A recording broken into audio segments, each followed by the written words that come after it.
إنما السبيل على الذين يستأذنونك وهم أغنياء رضوا بأن يكونوا مع الخوالف وطبع الله على قلوبهم فهم لا يعلمون يعتذرون إليكم إذا رجعتم إليهم قل لا تعتذروا لن نؤمن لكم قد نبأنا الله من أخباركم وسيرى الله عملكم ورسوله ثم تردون إلى عالم الغيب والشهادة فينبئكم بما كنتم تعملون سيحلفون بالله لكم إذا انقلبتم إليهم لتعرضوا عنهم فأعرضوا عنهم إنهم رجس ومأواهم جهنم جزاء بما كانوا يكسبون يحلفون لكم لترضوا عنهم فإن ترضوا عنهم فإن الله لا يرضى عن القوم الفاسقين الأعراب أشد كفرا ونفاقا وأجدر ألا يعلم حدود ما أنزل الله على رسوله والله عليم حكيم ومن الأعراب من يتخذ ما ينفق مغرما ويتربص بكم الدوائر عليهم دائرة السوء والله سميع عليم ومن الأعراب من يؤمن بالله واليوم الآخر ويتخذ ما ينفق قربات عند الله وصلوات الرسول ألا إنها قربة لهم سيدخلهم الله في رحمته إن الله غفور رحيم والسابقون الأولون من المهاجرين والأنصار والذين اتبعوهم بإحسان رضي الله عنهم ورضوا عنه وأعد لهم جنات تجري تحتها الأنهار ذلك الفوز العظيم خالدين فيها أبدا وذلك الفوز العظيم وممن حولكم من الأعراب منافقون ومن أهل المدينة مردوا على النفاق لا تعلمهم نحن نعلمهم سنعذبهم مرتين ثم يردون إلى عذاب عظيم وآخرون اعترفوا بذنوبهم خلطوا عملا صالحا وآخر سيئا عسى الله أن يتوب عليهم إن الله غفور رحيم خذ من أموالهم صدقة تطهرهم وتزكيهم بها وصل عليهم إن صلاتك سكن لهم والله سميع عليم ألم يعلموا أن الله هو يقبل التوبة عن عباده ويأخذ الصدقات وأن الله هو التواب الرحيم وقل اعملوا فسيرى الله عملكم ورسوله والمؤمنون وستردون إلى عالم الغيب والشهادة فينبئكم بما كنتم تعملون وآخرون مرجون لأمر الله إما يعذبهم وإما يتوب عليهم والله عليم حكيم والذين اتخذوا مسجدا ضرارا وكفرا وتفريقا بين المؤمنين وإرصادا لمن حارب الله ورسوله من قبل وليحلفن إن أردنا إلا الحسنى والله يشهد إنهم لكاذبون لا تقم فيه أبدا لمسجد أسس على التقوى من أول يوم أحق أن تقوم فيه رجال يحبون أن يتطهروا والله يحب المطهرين أفمن أسس بنيانه على تقوى من الله ورضوان خير أم من أسس بنيانه على شفا جرف هار فانهار به في نار جهنم والله لا يهدي القوم الظالمين لا يزال بنيانهم الذي بنوا ريبة في قلوبهم إلا أن تقطع قلوبهم والله عليم حكيم إن الله اشترى من المؤمنين أنفسهم وأموالهم بأن لهم الجنة يقاتلون في سبيل الله فيقتلون ويقتلون وعدا عليه حقا في التوراة والإنجيل والقرآن ومن أوفى بعهده من الله فاستبشروا ببيعكم الذي بايعتم به وذلك هو الفوز العظيم التائبون العابدون الحامدون السائحون الراكعون الساجدون الآمرون بالمعروف والناهون عن المنكر والحافظون لحدود الله وبشر المؤمنين. ما كان للنبي والذين آمنوا أن يستغفروا للمشركين ولو كانوا أولي قربى من بعد ما تبين لهم أنهم أصحاب الجحيم. وما كان استغفار إبراهيم لأبيه إلا أن موعدة وعدها إياه فلما تبين له أنه عدو لله تبرأ منه إن إبراهيم لأواه حليم. وما كان الله ليضل قوما بعد إذ هداهم حتى يبين لهم ما يتقون إن الله بكل شيء عليم. إن الله له ملك السماوات والأرض يحيي ويميت وما لكم من دون الله من ولي ولا نصير. لقد تاب الله على النبي والمهاجرين والأنصار الذين اتبعوه في ساعة العسرة من بعد ما كاد يزيغ قلوب فريق منهم ثم تاب عليهم إنه بهم رءوف رحيم. وعلى الثلاثة الذين خلفوا حتى إذا ضاقت عليهم الأرض بما رحبت وضاقت عليهم أنفسهم وظنوا أن لا ملجأ من الله إلا إليه ثم تاب عليهم ليتوبوا إن الله هو التواب الرحيم. يا أيها الذين آمنوا اتقوا الله وكونوا مع الصادقين. ما كان لأهل المدينة ومن حولهم من الأعراب أن يتخلفوا عن رسول الله ولا يرغبوا بأنفسهم عن نفسه ذلك بأنهم لا يصيبهم ظمأ ولا نصب ولا مخمصة في سبيل الله ولا يطؤون موطئا يغيظ الكفار ولا ينالون من عدو نيلا إلا كتب لهم به عمل صالح إن الله لا يضيع أجر المحسنين. ولا ينفقون نفقة صغيرة ولا كبيرة ولا يقطعون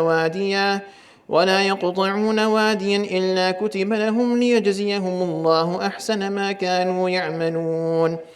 وما كان المؤمنون لينفروا كافة فلولا نفر من كل فرقة منهم طائفة ليتفقهوا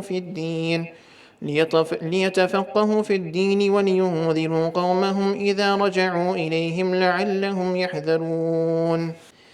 يا أيها الذين آمنوا قاتلوا الذين يلونكم من الكفار وليجدوا فيكم غلظة واعلموا أن الله مع المتقين. وإذا ما أنزلت سورة فمنهم من يقول أيكم زادته هذه إيمانا فأما الذين آمنوا فزادتهم إيمانا وهم يستبشرون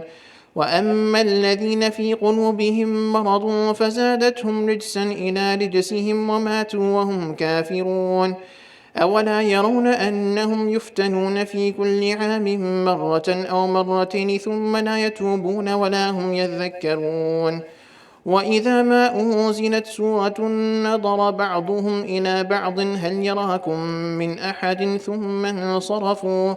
صرف الله قلوبهم بأنهم قوم لا يفقهون.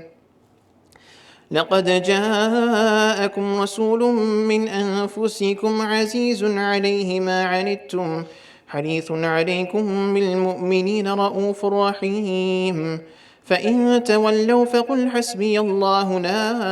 إله إلا هو عليه توكلت وهو رب العرش العظيم. ألف لام را تلك آيات الكتاب الحكيم. أكان للناس عجبا أن أوحينا إلى رجل منهم أن أنذر الناس وبشر الذين آمنوا أن لهم قدم صدق عند ربهم قال الكافرون إن هذا لساحر مبين إن ربكم الله الذي خلق السماوات والأرض في 6 أيام ثم استوى على العرش يدبر الأمر ما من شفيع إلا من بعد إذنه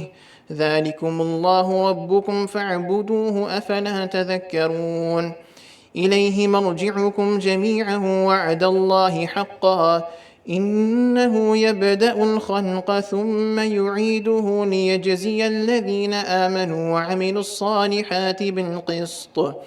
والذين كفروا لهم شراب من حميم وعذاب أليم بما كانوا يكفرون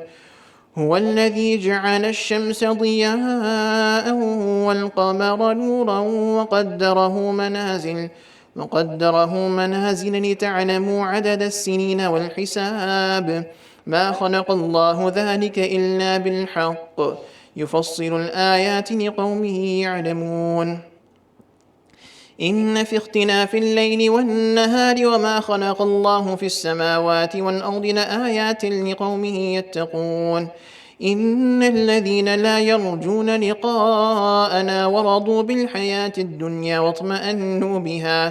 واطمأنوا بها والذين هم عن آياتنا غافلون أولئك مأواهم النار بما كانوا يكسبون إن الذين آمنوا وعملوا الصالحات يهديهم ربهم بإيمانهم تجري من تحتهم الأنهار في جنات النعيم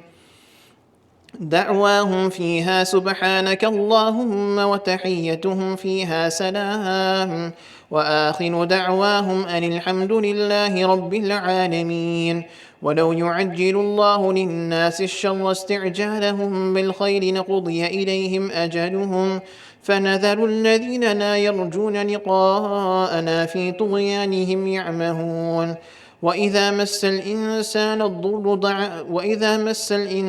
الضر دعانا لجنبه أو قاعدا أو قائما فلما كشفنا عنه ضره مر كأن لم يدعنا إلى ضر مسه كذلك زين للمشركين ما كانوا يعملون ولقد أهلكنا القرون من قبلكم لما ظلموا وجاءتهم رسلهم بالبينات وما كانوا ليؤمنوا كذلك نجزي القوم المجرمين ثم جعلناكم خلائف في الأرض من بعدهم لننظر كيف تعملون وإذا تتلى عليهم آياتنا بينات قال الذين لا يرجون لقاء نأت بقرآن غير هذا أو بدله قل ما يكون لي أن أبدله من تلقاء نفسي إن أتبع إلا ما يوحى إليه إني أخاف إن عصيت ربي عذاب يوم عظيم قل لو شاء الله ما تلوته عليكم ولا أدراكم به فقد لبثت فيكم عمرا من قبله أفلا تعقلون فمن أظلم ممن افترى على الله كذبا أو كذب بآياته إنه لا يفلح المجرمون ويعبدون من دون الله ما لا يضرهم ولا ينفعهم ويقولون هؤلاء شفعاؤنا عند الله قل أتنبئون الله بما لا يعلم في السماوات ولا في الأرض سبحانه وتعالى عما يشركون وما كان الناس إلا أمة واحدة فاختلفوا ولولا كلمة سبقت من ربك لقضي بينهم فيما فيه يختلفون ويقولون لولا أنزل عليه آية من ربه فقل إنما الغيب لله فانتظروا إني معكم من المنتظرين وإذا أذقنا الناس رحمة من بعد ضراء مستهم إذا لهم مكر في آياتنا قل الله أسرع مكرا إن رسلنا يكتبون ما تمكرون هو الذي يسيركم في البر والبحر حتى إذا كنتم في الفلك وجرين بهم بريح طيبة جاءتها ريح عاصف وجاءهم الموج من كل مكان وظنوا أنهم أحيط بهم دعوا الله مخلصين له الدين لئن أنجيتنا من هذه لنكونن من الشاكرين فلما أنجاهم إذا هم يبغون في الأرض بغير الحق يا أيها الناس إنما بغيكم على أنفسكم متاع الحياة الدنيا ثم إلينا مرجعهم فننبئهم بما كانوا يعملون إنما مثل الحياة الدنيا فلما أنجاهم إذا هم يبغون في الأرض بغير الحق يا أيها الناس إنما بغيكم على أنفسكم متاع الحياة الدنيا ثم إلينا مرجعكم فننبئهم بما كانوا يعملون إنما مثل الحياة الدنيا كماء إن أنزلناه من السماء فاختلط به نبات الأرض مما يأكل الناس والأنعام حتى إذا أخذت الأرض زخرفها وزينت وظن أهلها أنهم قادرون عليها أتاها أمرنا ليلا أو نهارا فجعلناها حصيدا كأن لم تغن بالأمس كذلك نفصل الآيات لقوم يتفكرون والله يدعو إلى دار السلام ويهدي من يشاء إلى صراط مستقيم للذين أحسنوا الحسنى وزيادة ولا يرحق وجوههم قدر ولا ذلة أولئك أصحاب الجنة هم فيها خالدون والذين كسبوا السيئات جزاء سيئة بمثلها وترهقهم ذلة ما لهم من الله من عاصم كأنما أغشيت وجوههم قطعا من الليل مظلما أولئك أصحاب النار هم فيها خالدون ويوم نحشرهم جميعا ثم نقول للذين أشركوا مكانكم أنتم وشركاؤكم فزيلنا بينهم وقال شركاؤكم ما كنتم إيانا تعبدون فكفى بالله شهيدا بيننا وبينكم إن كنا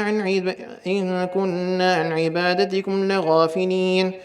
هنالك تبلو كل نفس ما أسلفت وردوا إلى الله مولاهم الحق وضل عنهم ما كانوا يفترون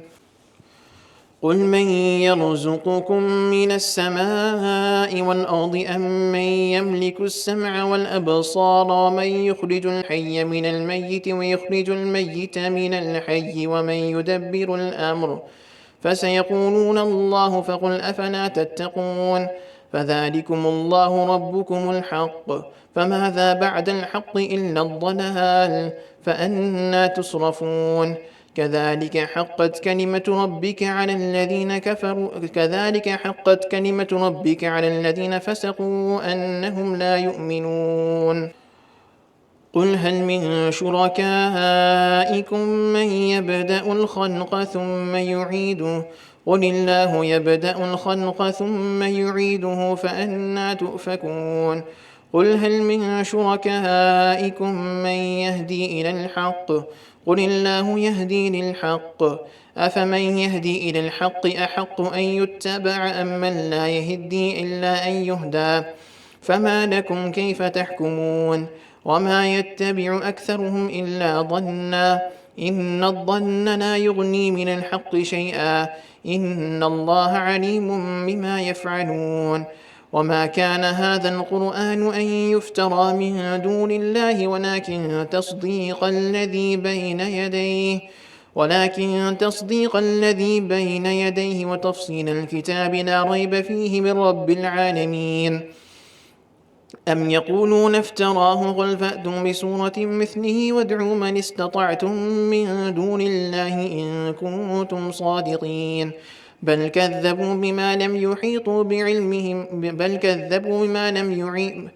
بل كذبوا بما لم يحيطوا بعلمه ولما يأتهم تأويله كذلك كذب الذين من قبلهم فانظر كيف كان عاقبة الظالمين ومنهم من يؤمن به ومنهم من لا يؤمن به وربك أعلم بالمفسدين وإن كذبوك فقل لي عملي ولكم عملكم أنتم بريئون مما أعمل وأنا بريء مما تعملون ومنهم من يستمعون إليك أفأنت تسمع الصم ولو كانوا لا يعقلون ومنهم من ينظر إليك أفأنت تهدي العمي ولو كانوا لا يبصرون إن الله لا يظلم الناس شيئا ولكن الناس أنفسهم يظلمون ويوم يحشرهم كأن لم يلبسوا إلا ساعة من النهار يتعارفون بينهم قد خسر الذين كذبوا بلقاء الله وما كانوا مهتدين وإما نرينك بعض الذي نعدهم أو نتوفينك فإلينا مرجعهم ثم الله شهيد على ما يفعلون ولكل أمة رسول فإذا جاء رسولهم قضي بينهم بالقسط وهم لا يظلمون ويقولون متى هذا الوعد إن كنتم صادقين قل لا أملك لنفسي ضرا ولا نفعا إلا ما شاء الله لكل أمة أجل إذا جاء أجلهم فلا يستأخرون ساعة ولا يستقدمون قل أرأيتم إن أتاكم عذاب الله بغتة أو جهرة هل يهلك إلا القوم الظالمون وما نرسل المرسلين إلا قل أرأيتم إن أتاكم عذابه بياتا أو نهارا ماذا يستعجل منه المجرمون أثم إذا ما وقع آمنتم به الآن وقد كنتم به تستعجلون ثم قيل للذين ظلموا ذوقوا عذاب الخلد هل تجزون إلا بما كنتم تكسبون ويستنبئونك أحق هو قل إي وربي إنه لحق وما أنتم بمعجزين ولو أن لكل نفس ظلمت ما في الأرض لافتدت به وأسروا الندامة لما رأوا العذاب وقضي بينهم بالقسط وهم لا يظلمون ألا إن لله ما في السماوات والأرض ألا إن وعد الله حق ولكن أكثرهم لا يعلمون هو يحيي ويميت وإليه ترجعون يا أيها الناس قد جاءتكم موعظة من ربكم وشفاء لما في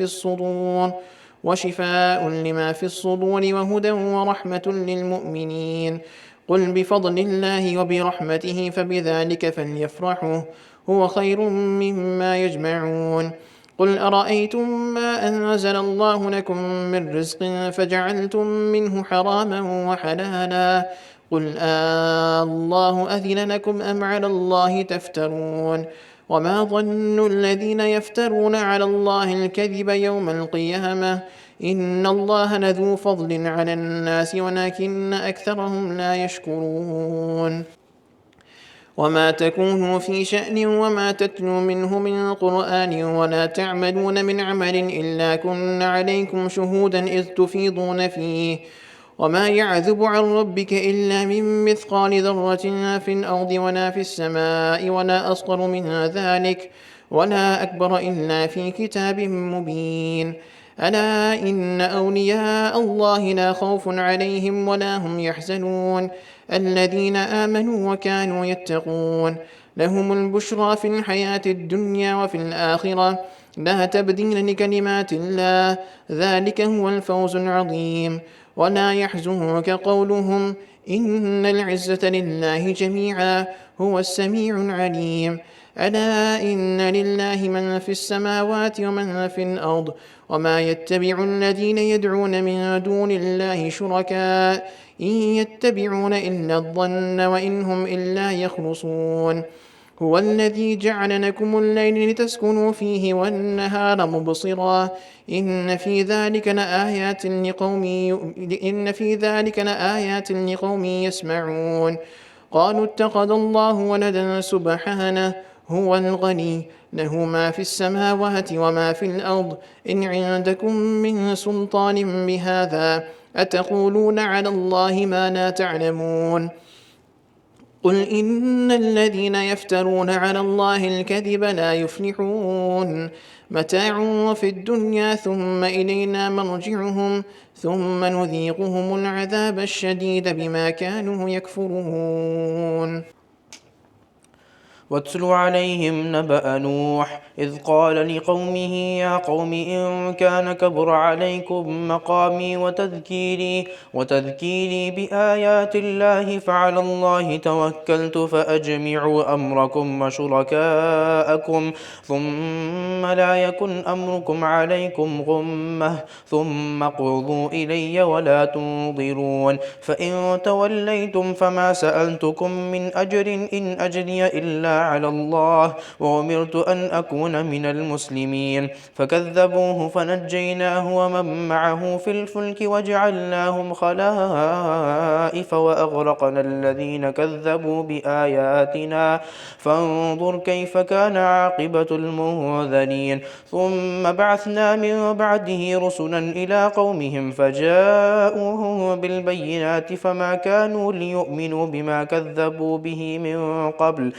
كذلك نطبع على قلوب المعتدين ثم بعثنا من بعدهم موسى وهارون إلى فرعون وملئه بآياتنا فاستكبروا وكانوا قوما مجرمين فلما جاءهم الحق من عندنا قالوا إن هذا لسحر مبين قال موسى أتقولون للحق لما جاءكم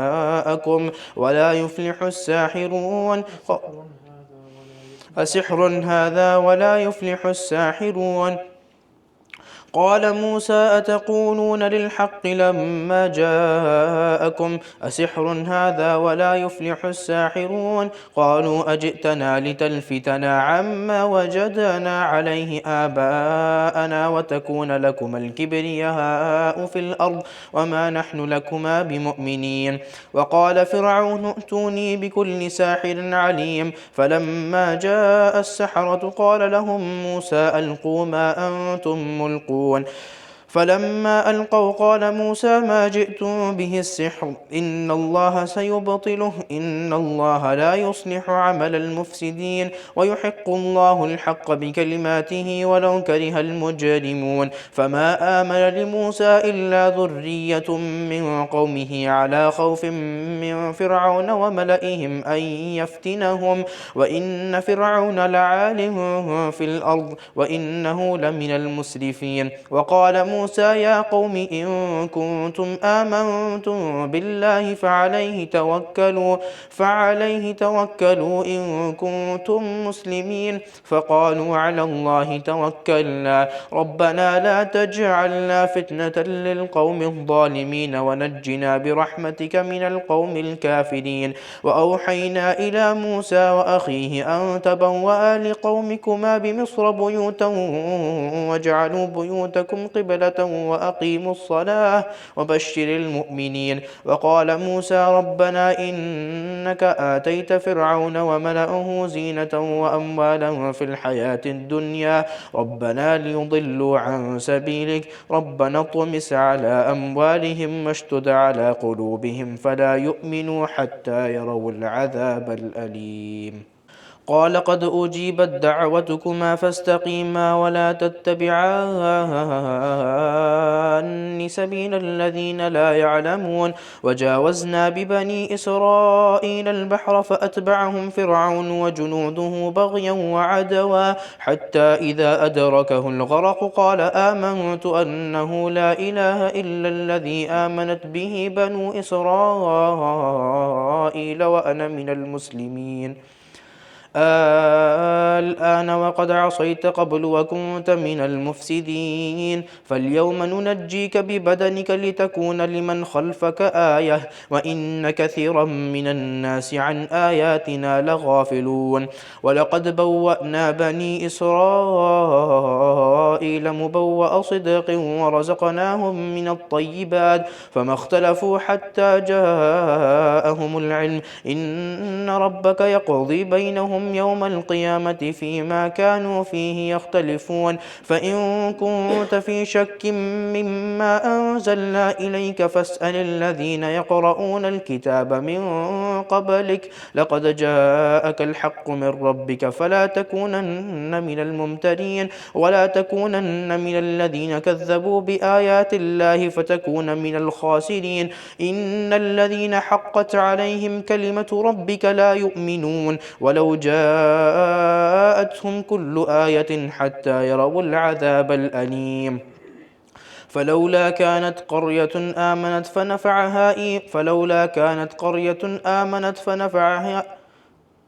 فلولا كانت قرية آمنت فنفعها إيمانها إلا قوم يونس لما آمنوا كشفنا عنهم عذاب الخزي في الحياة الدنيا ومتعناهم إلى حين ولو شاء ربك لآمن من في الأرض كلهم جميعا أفأنت تكره الناس حتى يكونوا مؤمنين وما كان لنفس أن تؤمن إلا بإذن الله ويجعل الرجس على الذين لا يعقلون قل انظروا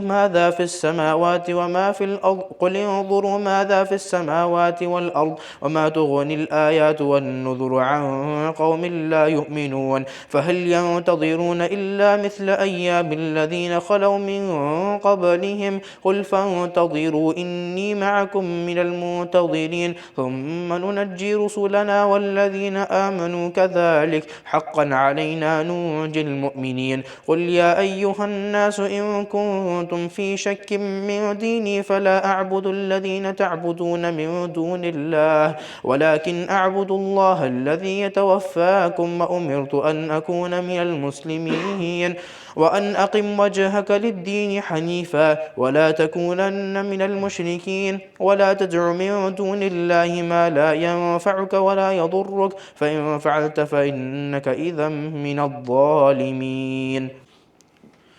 وإن يمسسك الله بضر فلا كاشف له إلا هو وإن يمسسك بخير فلا راد لفضله يصيب به من وإن يمسسك الله بضر فلا كاشف له إلا هو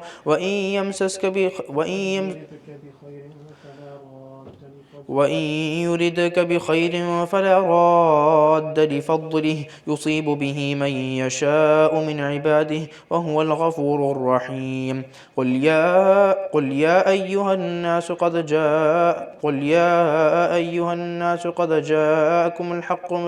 قل يا أيها الناس قد جاءكم الحق من ربكم فمن اهتدى فإنما يهتدي لنفسه ومن ضل فإنما يضل عليها وما أنا عليكم بوكيل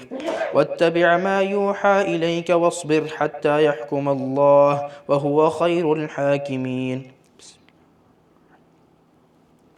ألف لام را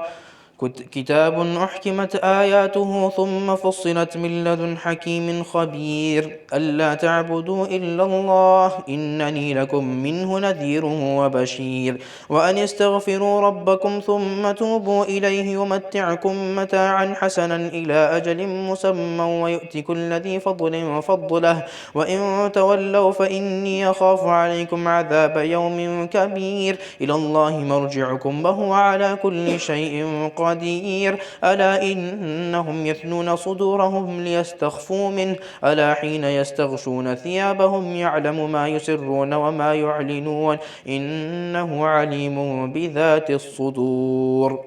وما من دابة في الأرض إلا على الله رزقها ويعلم مستقرها ومستودعها كل في كتاب مبين وهو الذي خلق السماوات والأرض في 6 أيام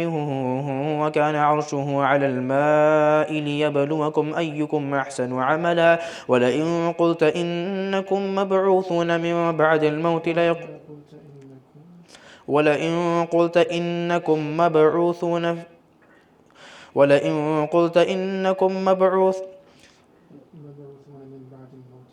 ولئن قلت إنكم مبعوثون من بعد الموت ولئنكم مبعوثون من بعد الموت ليقولن الذين كفروا إن هذا إلا سحر مبين ولئن أخرنا عنهم العذاب إلى أمة معدودة ليقولن ما يحبسه ألا يوم يأتيهم ليس مصروفا عنهم ما حاق بهم ما كانوا به يستهزئون ولئن أذقنا الإنسان منا رحمة ثم نزعناها منه إنه ليئوس كفور ولئن أذقناه نعماء بعد ضراء مسته ليقولن ذهب السيئات عني إنه لفرح فخور إلا الذين صبروا وعملوا الصالحات أولئك لهم مغفرة وأجر كبير فلعلك تارك بعض ما يوحى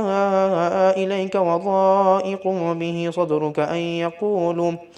فلعلك تارك بعض ما يوحى إليك وضائق به صدرك أن يقولوا لولا أنزل عليه كنز أو جاء معه ملك إنما أنت نذير والله على كل شيء وكيل أم يقولون افتراه قل فأتوا بعشر سور مثله مفتريات وادعوا من استطعتم من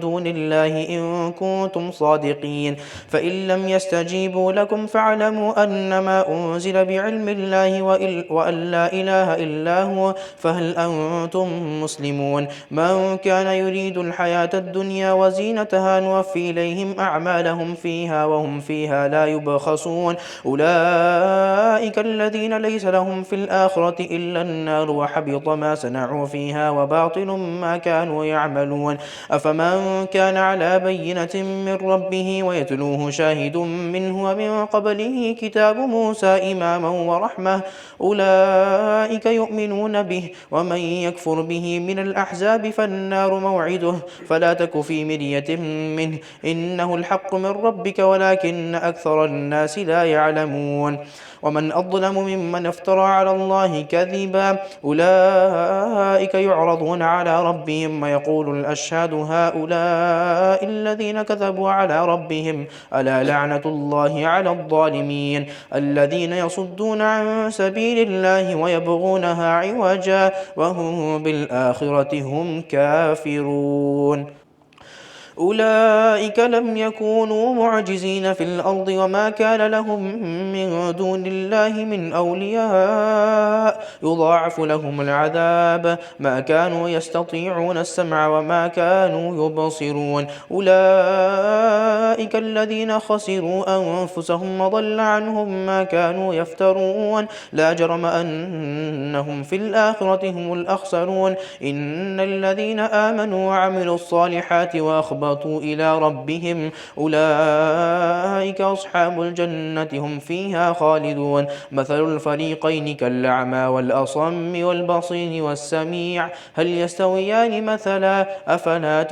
أفلا تذكرون ولقد أرسلنا نوحا إلى قومه إني لكم نذير مبين ألا تعبدوا إلا الله إني أخاف عليكم عذاب يوم أليم فقال الملأ الذين كفروا من قومه ما نراك إلا بشرا مثلنا وما نراك اتبعك إلا الذين هم أراذلنا بادي الرأي وما نرى لكم علينا من فضل بل نظنكم كاذبين قال يا قوم أرأيتم إن كنت على بينة من ربي وآتاني رحمة من عنده فعميت عليكم أنلزمكموها وأنتم لها كارهون ويا قوم لا أسألكم عليه مالا إن أجري إلا على الله وما أنا بطارد الذين آمنوا إنهم ملاقو ربهم ولكني أراكم قوما تجهلون فلما رأوه عارض ويا قوم لا أسألكم عليه مالا إن أجري إلا على الذي فطرني أفلا تعقلون ويا قوم استغفروا ربكم ثم توبوا إليه يمتعكم متاعا حسنا ويا قوم لا أسألكم عليه مالا إن أجري إلا على الله وإن أجري إلا على الذي فطرني أفلا تعقلون ويا قوم استغفروا ربكم ثم توبوا إليه يرسل السماء عليكم مدرارا ويا قوم لا أسألكم عليه مالا إن أجري إلا على الذي فطرني أفلا تعقلون ويا قوم استغفروا ربكم ثم توبوا إليه يرسل السماء عليكم مدرارا ويزدكم قوة إلى قوتكم ولا تتولوا مجرمين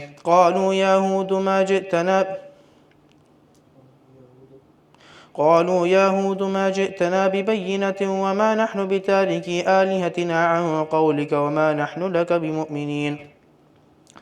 ويا قوم لا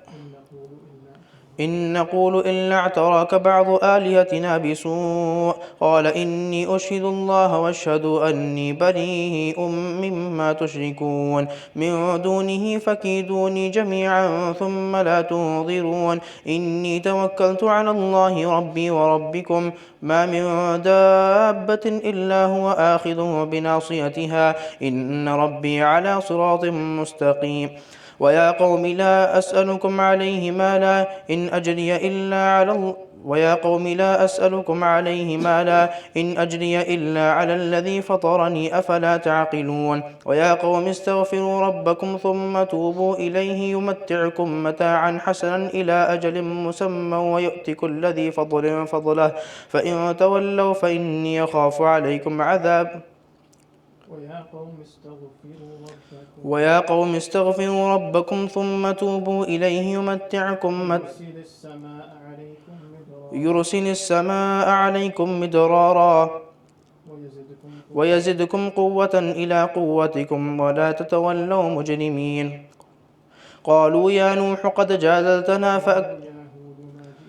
قالوا يا هود ما جئتنا ببينة وما نحن بتاركي آلهتنا عن قولك وما نحن لكما بمؤمنين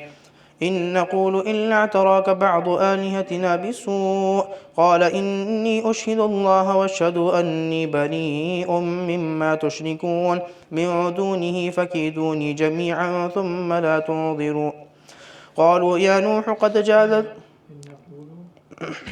قالوا يا نوح قد جادلتنا فأكثرت جدالنا فأتنا بما تعدنا إن كنت من الصادقين قال إنما يأتيكم به الله إن شاء وما أنتم بمعجزين ولا ينفعكم نصحي إن أردت أن أنصح لكم إن كان الله يريد أن يغويكم هو ربكم وإليه ترجعون أم يقولون افتراه قل إن افتريته فعلي إجرامي وأنا بريء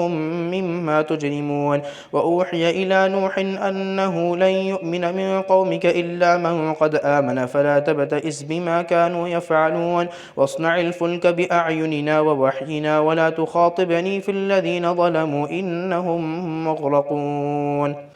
ويصنع الفلك وكلما مر عليه ملأ من قومه سخروا منه قال إن تسخروا منا فإنا نسخر منكم كما تسخرون فسوف تعلمون من يأتيه عذاب يخزيه ويحل عليه عذاب مقيم حتى إذا جاء أمرنا وفارت النور قل نحمل فيها من كل زوجين اثنين وأهلك إلا من سبق عليه القول وما آمن معه إلا قليل وقال اركبوا فيها بسم الله مجريها ومرساها إن ربي لغفور رحيم وهي تجري بهم في موج كالجبال ونادى نوح ابنه وكان في معزل يا بني اركب معنا ولا تكن مع الكافرين قال سآوي إلى جبل يعصمني من الماء قال لا عاصم اليوم من أمر الله إلا من رحم وحال بينهما الموج فكان من المغرقين وقيل يا أرض بلعي ماءك ويا سماء أقلعي وغيض الماء وقضي الأمر واستوت على الجودي وقيل بعدا للقوم الظالمين ونادى نوح ربه فقال رب إن بني من أهلي وإن وعدك الحق وأنت أحكم الحاكمين قال يا نوح إنه ليس من أهلك إنه عمل غير صالح فلا تسألني ما ليس لك به علم إني أعظك أن تكون من الجاهلين قال رب إني أعوذ بك أن أسألك ما ليس لي به علم وإلا تغفر لي وترحمني أكن من الخاسرين قيل يا نوح اهبط بسلام منا وبركات عليك وعلى ممن معك وأمم سنمتعهم ثم يمسهم منا عذاب أليم تلك من أنباء الغيب نوحيها إليك ما كنت تعلمها أنت ولا قومك من قبل هذا فاصبر إن العاقبة للمتقين